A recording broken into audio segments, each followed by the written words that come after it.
Las 6 en punto. Bueno, pues bienvenidas, muchas gracias. Vamos a empezar. Estamos con la predicación de Jesús sobre el reino de Dios. Habíamos visto que en la clase en la sesión anterior, cómo Jesús presenta el reino no dando un concepto, no dando una definición, sino de muchísimas maneras, ¿verdad? De muchísimas maneras, pero casi que nos quedamos diciendo de que va dirigido directamente al corazón de las personas y estas, como es obvio, de alguna manera tienen que dar una respuesta, ¿verdad? Entonces, para Jesús, el reino de Dios no fue un ideal, no fue pues una utopía, fue una realidad inminente que él vivió, ¿verdad? Y que la presentaba, dijimos la semana pasada, como que él era el reino, como que el mensaje era el reino, como que sus actos eran el reino, como su predicación era el reino. Bueno, el reino lo representa a él es el reino, y todo lo que él hace, pues nosotros tendríamos que entrar a los evangelios e ir como intuyendo, no exactamente leerlo literalmente, sino intuyendo de la forma como Jesús explica el reino, que va siendo para nosotros, ¿verdad? Ya que él no ofreció nunca datos cronológicos, pero sí había una especie de tensión cuando él hablaba del reino, porque decía que ya está, que está entre nosotros, que está dentro de nosotros, pero luego también como que había una necesidad de una respuesta muy personal. Entonces, y a eso dijimos que era la metanoia, o sea, para accesar había que cambiar, decíamos hace 8 días, no de postura ni de ideas, sino que realmente la metanoia significa un cambio de criterio, un cambio de pensamiento, un cambio de estructura, es decir, como darle la vuelta al calcetín, ¿verdad? Otra realidad. De ahí que una de las formas que va a presentar la teología bíblica ese cambio es el cambio de nombre, ¿verdad? Como decir, es otra persona. O sea, ya no te llamarás Pedro, ya no te llamarás Simón, te llamarás Pedro, Pablo o Saulo Pablo, y así vamos a ir encontrando a Abraham, vamos a ir encontrando personas que cambian de tal manera su estructura mental y su forma de reflexionar, que de alguna manera eso es lo que va a hacer el reino. Y como decíamos, tampoco es un mensaje nuevo, sí, como Jesús lo presenta, pero no tan novedoso, porque todo lo que vimos la semana pasada era cómo se fue desarrollando a través del Antiguo Testamento, donde no había una claridad exacta de una diferencia entre reino y reinado, ¿verdad? Porque el reino, pues, ubicaba una localidad concreta, mientras que el reinado ya hablaba de la soberanía de Dios. Bueno, eso fue lo que tuvimos la semana pasada como una síntesis de este tema 5. Y hoy pues entramos a la predicación de Jesús sobre ese reino. Y entonces lo que tenemos aquí en la diapositiva es que en la cultura, en el tiempo, en la época de Jesús, pues obviamente Jesús no hizo teología. Jesús habló con gente muy sencilla y él mismo, su mensaje fue de una manera sencilla, ¿verdad? No hubo una teología sistemática, organizada, sino que él presentó el reino en forma de parábolas. Y dijimos que la parábola es una forma narrativa, pero como un cuento, ¿verdad? Y lo importante es nosotros tendremos que encontrar en esa parábola como la esencia de la parábola. Pero lo impresionante es que Jesús no solo predicó o habló en parábolas del reino, sino también sus acciones fueron parábolas. La parábola más extraordinaria de Jesús vivida, no hablada, es su pasión y su muerte. Y ahí se puede ver una síntesis completa de todo lo que él predicó, Eso lo vamos a ver en el tema 6, que va a ser un tema sumamente importante porque yo creo que es el clavo del zapato, es esa piedrecita del zapato que no logramos nosotros comprender y que es básicamente, si hoy lo empezamos o la otra semana, es el meollo, el centro de nuestro diplomado, o sea, la soteriología o la salvación. ¿Cómo entender eso? Y está pues prácticamente en estas últimas sesiones, la 6, la 7, la 8, que va a ir dando la interpretación de esa parábola vivida por Jesús, su pasión y su muerte, ¿verdad? Y la forma más impresionante también de parábola vivida es la manera como él comparte, ¿verdad? Con los pecadores, cómo los acoge, incluso dentro de los mismos apóstoles. No sé si en algún momento ustedes ya lo pensaron, que todos ellos, aunque eran pocos, 12, pero eran totalmente heterogéneos, ¿verdad? No ahí habían pescadores, ahí había pues un cobrador de impuestos, o sea, alguien que trabajaba para Roma, ahí habían guerrilleros, los celotas, ahí había pues Nicodemo, ¿verdad? Que es Bartolomé, pues es también un personaje que pertenece a la élite sacerdotal. Entonces, entre ellos no es un grupo ni santo, ni homogéneo, ni que le entendió. O sea, todo eso para ir notando, ¿verdad? Lo impresionante de todas estas comidas que Jesús hacía con los publicanos, con sus apóstoles, y de alguna manera, pues algunos se confundían, otros se escandalizaban, otros se sentían provocados, pero el hecho es que ese es el sentido que Jesús le da a su mesianismo. Parece que ese tema ya lo vimos, el Mesías, cómo lo esperaban y cómo Jesús se lo va a ir aplicando, cómo Jesús se encarna. Isaías, ¿verdad? Que donde dice el Espíritu de Yahvé está sobre mí, pues eso lo vimos la semana pasada y vemos pues que todo eso como Jesús lo va a desarrollar, igual que cuando le pregunta a Juan el Bautista que si él es el Mesías esperado o no es él, o hay que esperar a otro. Él, pues aquí vemos la respuesta que le da a su mesianismo. Vayan y díganle a Juan lo que ven y lo que oyen. Bueno, ¿y qué ven? Pues parábolas vividas, ¿verdad? Que es que los ciegos miran, los cojos caminan, los sordos oyen, y luego también pues está dando un mensaje también a través de parábolas, lo que oyen y lo que miran.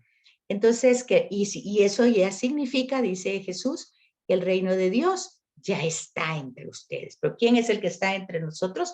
Pues Él, ¿verdad? Básicamente, entonces ahí nosotros vamos viendo que el reino de Dios, pues, es Él, es su mensaje, son sus acciones, muchas veces en forma de parábolas. Entonces, aquí tenemos muchas parábolas a través de los evangelios, ¿verdad? Eh, Básicamente, las parábolas, su verdadero significado o de fondo, por decir así, es que llegó el tiempo de salvación. Porque eso dice Jesús. Vayan y díganle a Juan lo que ven y lo que oye. Pues eso, ¿verdad? Que lo que hace, que son milagros, ¿verdad? Pero no dice hago milagros, sino que dice lo que está haciendo. Y eso significa, dice que entonces el reino de Dios ha llegado ya o está ya entre nosotros. O sea que ese reino de Dios entonces es un tiempo de salvación, es un tiempo soter, ¿se acuerdan? Salvación, soter, salud, ¿verdad? Entonces es un tiempo de salud, de salvación. Y entonces Jesús no solo anunció el reino y explicó a través de las parábolas, sino que también lo encarnó en su propia actividad. Y entonces aquí tenemos las parábolas, por ejemplo, del crecimiento. Por ejemplo, pero eso ustedes tienen que ir captando que no es novedoso porque ya está en el Antiguo Testamento. Entonces la cosecha en la Sagrada Escritura es un tiempo de salvación. ¿Por qué? Porque es alimento, es vida, es alegría, se cosecha la uva para el vino, para las bodas, para las fiestas. Entonces la recolección es un tiempo de alegría, de gozo, de fiesta, y eso es el reino, ¿verdad? El reino es como la cosecha, imagen de un tiempo muy pleno, muy alegre. La siega, la vendimia, todo eso representa salvación, representa salud, soter. ¿Por qué? Porque pues es el alimento, es la vida, es el festejo. El tema es de que sobre esta siega y sobre esta vendimia, que son imágenes que también están en el Antiguo Testamento, también hay otro significado u otro sentido, que aquí yo creo que ya dijimos esa palabra, escatológico. La escatología también es un tratado teológico que habla sobre el final del tiempo, o digamos, después de que muramos, ¿qué pasa? Entonces, esa es otra característica del reino. El reino ya está, el reino está entre nosotros, el reino es Él, le da toda la plenitud, pero, para Él.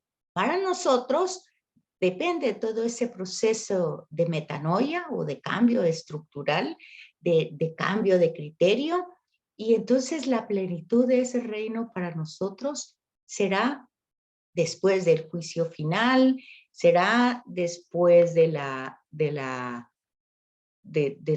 muerte, ¿verdad? Será en la eternidad, la plenitud, pero eso no significa que ya se empiece desde esta vida, ¿verdad? Entonces, Jesús le da ese sentido o ese final escatológico, pero el comienzo del reino ya está entre nosotros. Por eso, aparte de la cosecha, también usa la siembra, ¿verdad? El principio. O sea, la cosecha es el final, al principio es la siembra. Y también está el tema del grano. Y también en las parábolas está como ese grano que se siembra en la tierra va creciendo sin ningún tipo ¿qué dijera yo?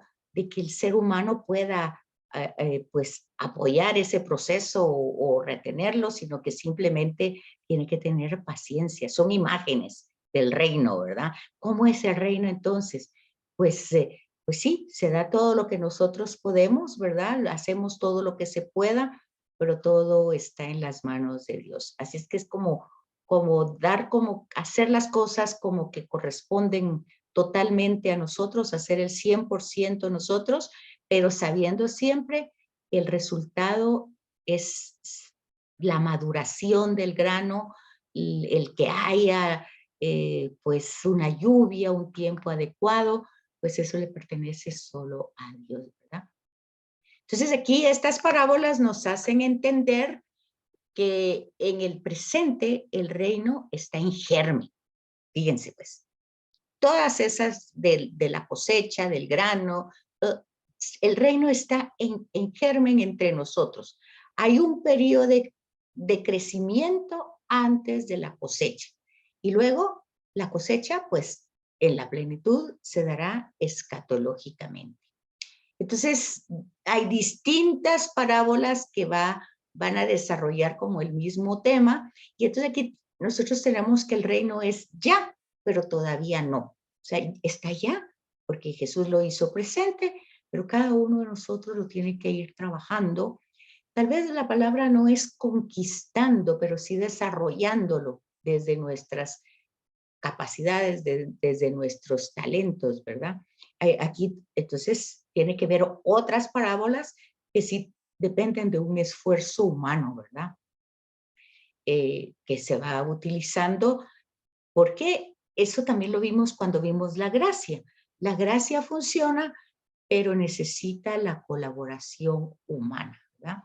Entonces, hay una certeza en todas estas parábolas de que va a madurar el grano, va a madurar. Que va a haber cosecha, va a haber, ¿verdad? Pero que eso no depende de nosotros. Entonces, ahí tenemos pues ese ejemplo. No sé si tienen dudas, preguntas. También tenemos la parábola del sembrador. Aquí les pongo yo las citas. Estas parábolas están en los cuatro evangelios. Decíamos en un momento que cuando lo que estamos viendo están desarrollados en los cuatro evangelios, pues Jesús seguramente es algo, históricamente Jesús sí lo dijo. Posiblemente el escenario va a cambiar. Posiblemente no lo dijo una sola vez, posiblemente lo dijo muchas veces. Y cada uno de los evangelistas lo va a tomar desde perspectivas diferentes dependiendo sus destinatarios. O sea, lo que quiere que el grupo a quien va dirigido, que ya vimos que Marcos a gente pagana de Roma que se había convertido al cristianismo, Mateo en Palestina, a judíos que se habían convertido al cristianismo, Lucas a griegos que se habían convertido al cristianismo, y Juan pues a una herejía donde no se aceptaba realmente que Jesús fuera verdadero Dios y verdadero hombre, ¿verdad? Entonces, podemos entrever entre estas parábolas esa presencia del reino. En el sembrador, por ejemplo, ya no está en germen, ¿verdad? La cosecha final ya está, pero Jesús aquí es el sembrador. Él es el que siembra. Él es la palabra que tiene que dar vida y que nunca va a regresar al Padre sin tener una respuesta, ¿verdad? Entonces aquí tenemos que ver la parábola desde otra perspectiva, ¿verdad? ¿Y qué perspectivas podemos notar en esta parábola? Bueno, si ustedes leen con atención el contexto, se van a dar cuenta de que incluso los apóstoles pues tenían dudas del mesianismo de Jesús, de la eficacia de su predicación, del éxito de su mesianismo y de su predicación. Entonces, esta es una parábola de contraste, ¿verdad?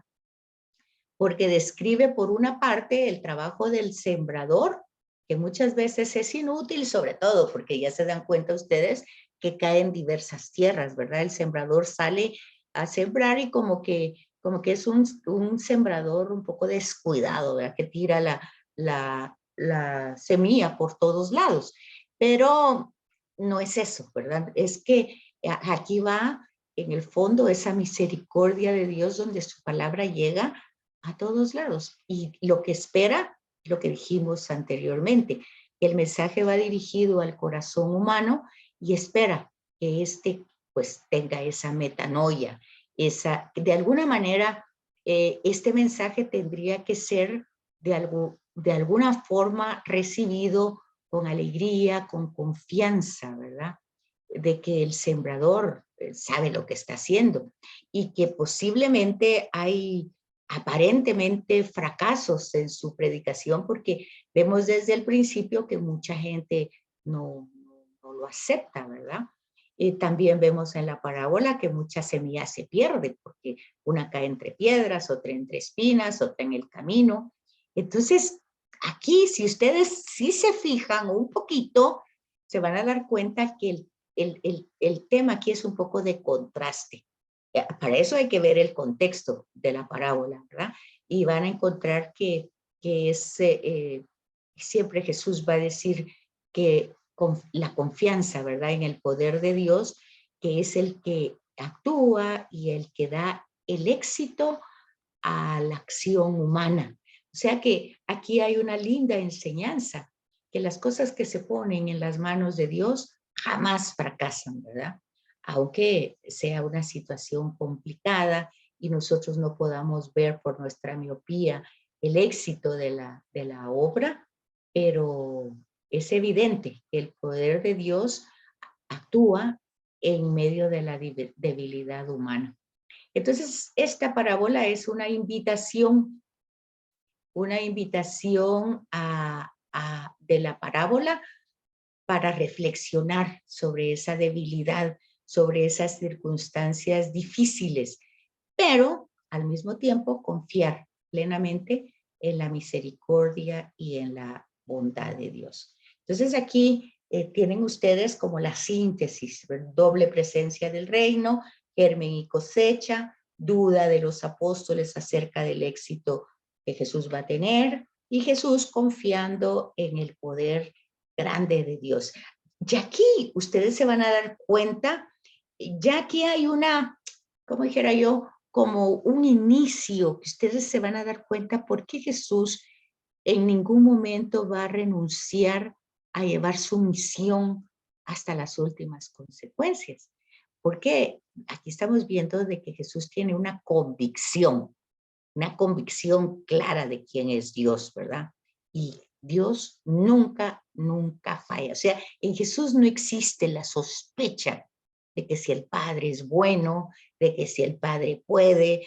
El Padre es Padre y es Padre bueno, que hace llover sobre buenos y malos. O sea, es Padre porque la humanidad es sus hijos y no tiene divididos hijos buenos, hijos malos. Tiene hijos y a todos les da el mismo chance.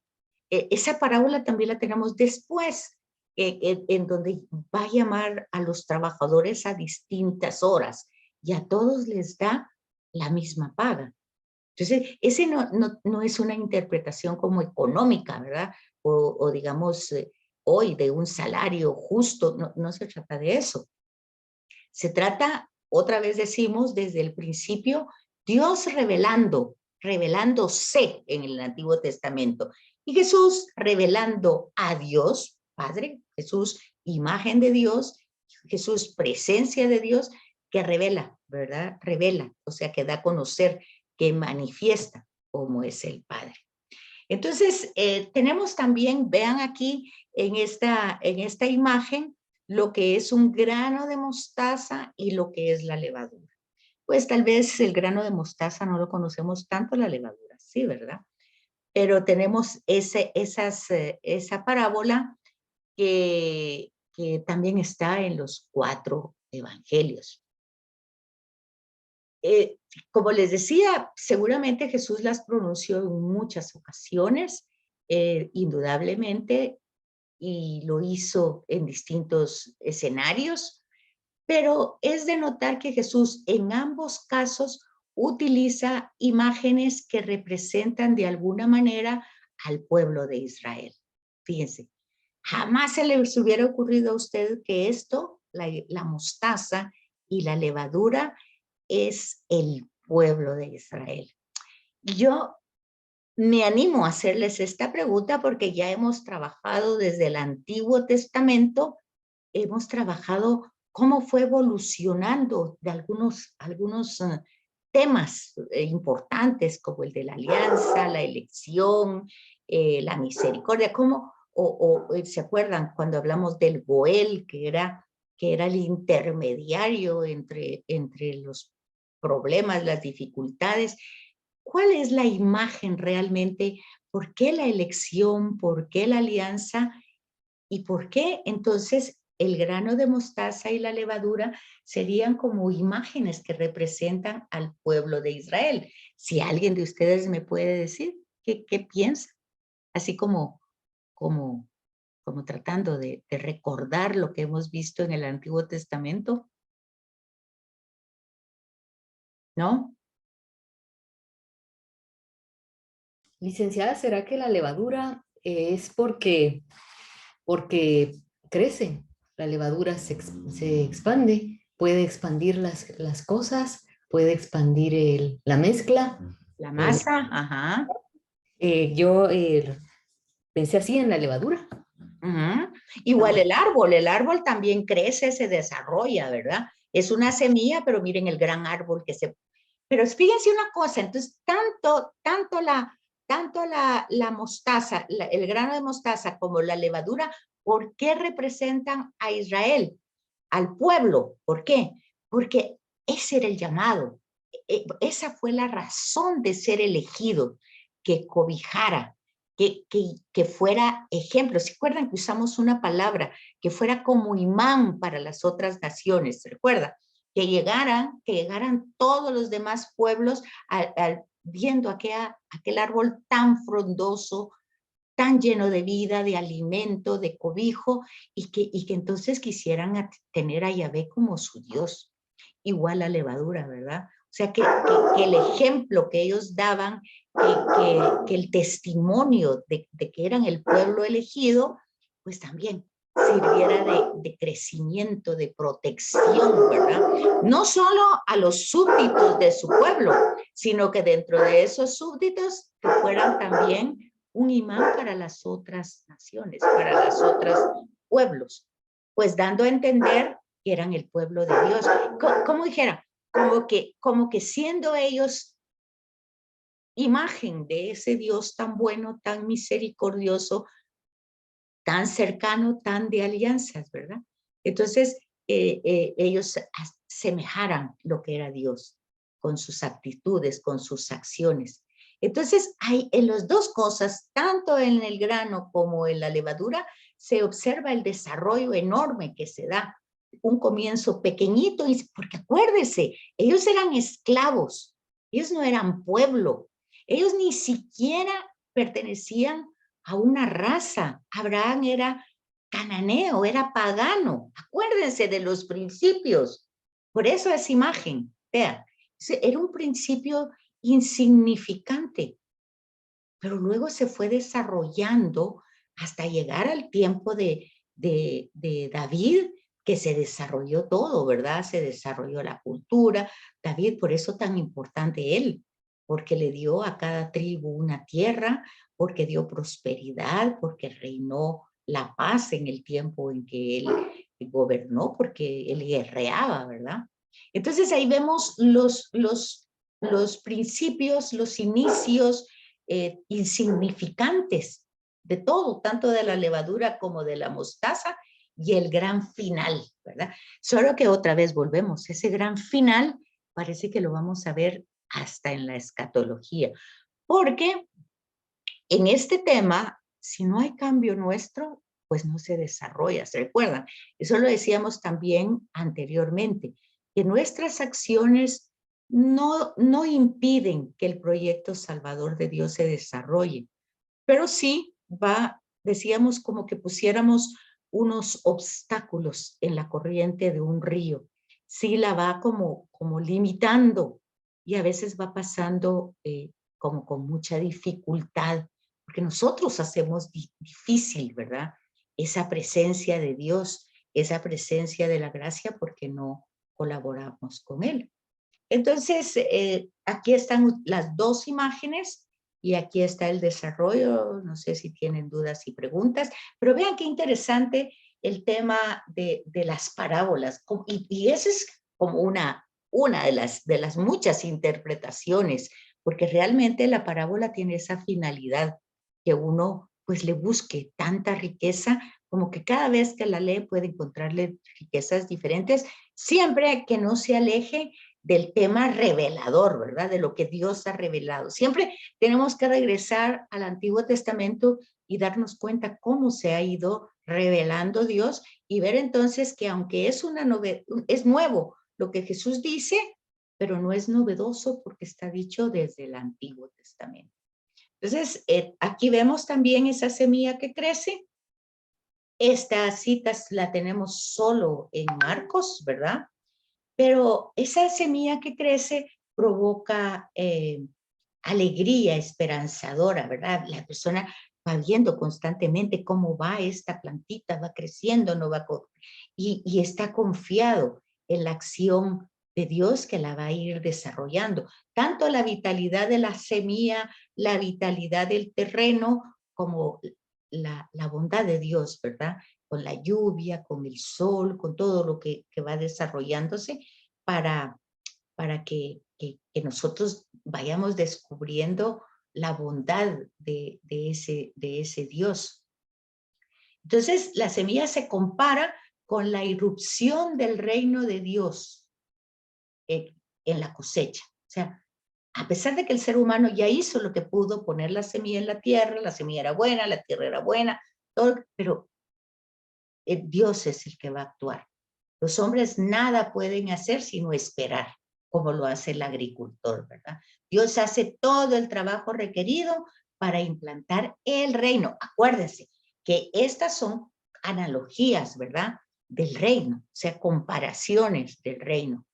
Entonces, la decisión sobre la llegada de la hora del reino solo depende de Dios. Por eso Jesús no ha dado ninguna fecha, ninguna cronología, nadie sabe. Por eso después vienen las parábolas de la vigilancia, ¿verdad? Pero vean cómo todo lleva un proceso de comprensión. Y la alegría, el optimismo de Jesús, todo eso fundamenta la confianza que hay que tener que lo que Él está revelando no es un abstracto, es realmente una realidad. Bueno, en 2 minutos creo se va a terminar y vuelven a conectarse, por favor. Luego también hay otras parábolas, no solamente de cosecha, ¿verdad? Sino que está, por ejemplo, el tesoro oculto, también está la parábola de los obreros que estábamos hablando, la parábola del hombre fuerte que fue despojado. Entonces, aquí todas estas parábolas, el tesoro oculto y la perla, ¿verdad? Que son parábolas de Mateo. Básicamente, Mateo tiene un grupo como de 10 parábolas que están juntas, pero eso es en la construcción de ese evangelio. Él construye su evangelio Mateo como en 5 bloques. Entonces, hay un bloque que pertenece directamente a las parábolas y todas están juntas. Entonces, el tesoro oculto y la perla, pues son exclusivas de Mateo, y son parábolas como del llamado, ¿verdad?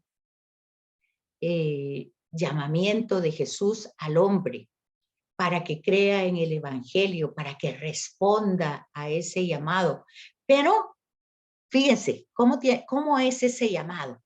Resulta que el reino es entonces como ese tesoro, como esa perla, pero para el ser humano eso tiene que ser tan importante, tan central, que es capaz de renunciar a lo que posee para poder entrar directamente en relación con el reino, ¿verdad? El hombre que lo encuentra todo y lo deja todo, ¿verdad? Porque el reino quiere que penetre el reino en él, que esté con él, ¿verdad? Que conquiste su cuerpo, su alma, su mente. O sea, es un tema de radicalidad, ¿verdad? Los obreros de la viña es un tema de universalidad, sea la misericordia de Dios para todos, lo que decíamos, ¿verdad? El hombre fuerte, despojado, pues es un reflejo de la misión de Jesús, que vence el mal, que libera, ¿verdad?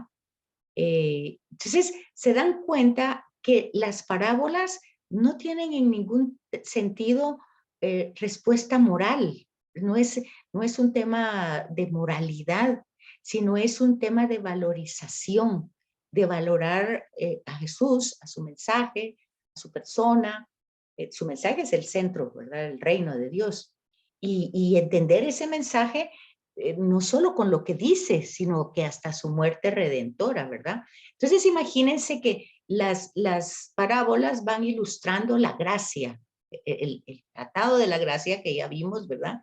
Eh, y obviamente el esfuerzo humano que va permitiendo que esa gracia se vaya desarrollando. También está el tema de la oveja perdida, ¿verdad? La mujer que busca el dracma, o sea, la moneda.